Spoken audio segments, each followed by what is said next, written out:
दोस्तों एक बार देखिए दोस्तों, मैं कह रहा हूं कि अगर हमने अपने नशेबाजी को नहीं समझा, अपनी बीमारी को नहीं समझा, तो ये बीमारी हमें कहां पहुंचा सकती है। देखिए, ये मेरा सफ़र है, मेरा जिंदगी का सफ़र, जिंदगी का, और मैं एक बीमारी से पीड़ित हूँ। मैं नशे की बीमारी से, और ये बीमारी पहले आपको नंगा करती है, और नंगा करके पहले मारती है, और मारने के बाद आपको अलविदा कह देती है। क्या करती है बीमारी? ये पहले ये बीमारी आपको नंगा करती है, फिर पेट से बांध के मारती है, और उसके बाद और आपके अपने घर वाले देखते रह जाते हैं कि हमारे बच्चे की क्या हालत। सच कह रहा हूं, मैं झूठ कह रहा हूं? देखिए, जितने लोग भी नशा करते हैं, पहले ये कंगला बनाती है, पहले ये गरीब बनाती है, रुसवाई कराती है, जिल्लत देती है, बदनामियां देती है, आपकी इज्जत करनी बंद हो जाती है, लोगों की नज़रों में इज्जत ही नहीं रहती है। इसलिए मैं कह रहा हूं नंगा करती है। नशे की बीमारी, कोई भी इंसान जो नशा करता है, एडिक्ट है, और छोड़ रहा है, पी रहा है, छोड़ रहा है, पी रहा है, ये बीमारी उसके साथ बहुत ही गंदे वाला व्यवहार करने वाली है।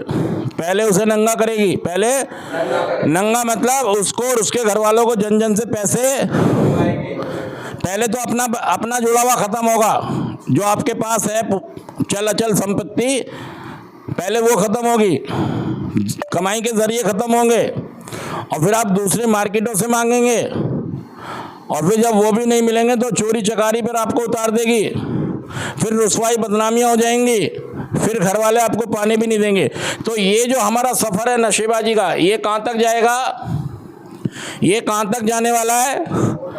ये भाई साहब शमशान तक भी जा सकता है, और शमशान से पहले का जो लास्ट स्टेशन है वो है कंगलापुर। कौन सा है? कंगलापुर। मतलब कोई भी आदमी जो नशा करता है और मानता नहीं है, बॉटम आ जाता है, फिर होता क्या है कि एक एक करके आपके घर वाले आपका साथ छोड़ते चले जाते हैं।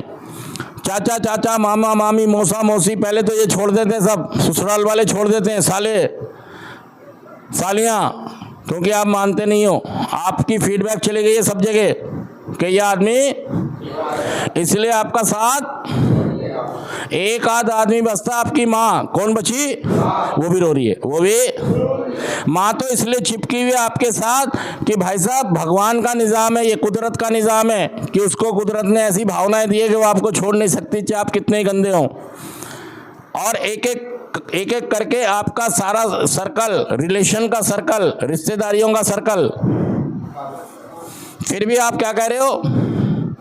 भाई तेरा गुंडा शहर है, नशा में छोड़ नहीं सकता, मर गया तो, अरे भाई नाम तो स्कूल से कट गया, लिखा गया सेंटर में, नाम तो स्कूल से कट गया, लिखा गया सेंटर में। अरे भाई साहब, फिर कह रहे हो मैं बहुत दिमागदार हूँ। क्या कह रहे हो?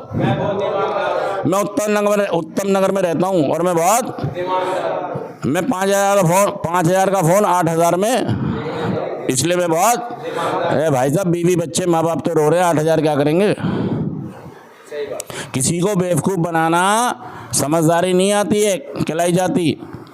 समझदारी होती है मेरे बीवी बच्चे माँ बाप खुश हैं, या मैं उन्हें सही से रख पा रहा हूँ, या क्या मैं समाज के लिए कोई कार्य कर रहा हूँ, या मैं कुछ नहीं कर रहा हूँ, मैं कुछ भी नहीं कर रहा हूँ। और ये सफ़र आपका चल दिया है। पहले आपको क्या करेगा? ये अपनी जमा पूंजी खोदोगे आप, फिर मांगना शुरू कर दोगे, फिर आप चोरियां करना शुरू कर दोगे। मतलब ये स्टेजें पार होती रहेंगी, और एक दिन फिर सेवा कुटीर की गाड़ी आएगी। वहाँ पर हनुमान मंदिर पर सेवा कुटीर की गाड़ी आती है, जो कंगलों को उठा के मुखर्जी नगर में, दिल्ली मुखर्जी नगर जहाँ मैं रहता हूँ, ये कंगलापुर मतलब पुल के नीचे या हनुमान मंदिर पे होता क्या है कि एक एक करके सब प्रॉपर्टी भी कई बार लोग बेच देते हैं और कंगले बन जाते हैं। वो कहता है जीवन अब तो मरना ही है मुझे, अब तो, सच कहना मैं झूठ कह रहा हूँ, क्योंकि नशेबाज में गुस्सा होता है, नशेबाज में मार दूंगा सबको। अभी तक तो मैं छोड़ भी देता, अब मैं नशा नहीं छोड़ूंगा, लिख के ले लो मेरे से, क्योंकि इन्होंने मुझे सेंटर में भर्ती किया है।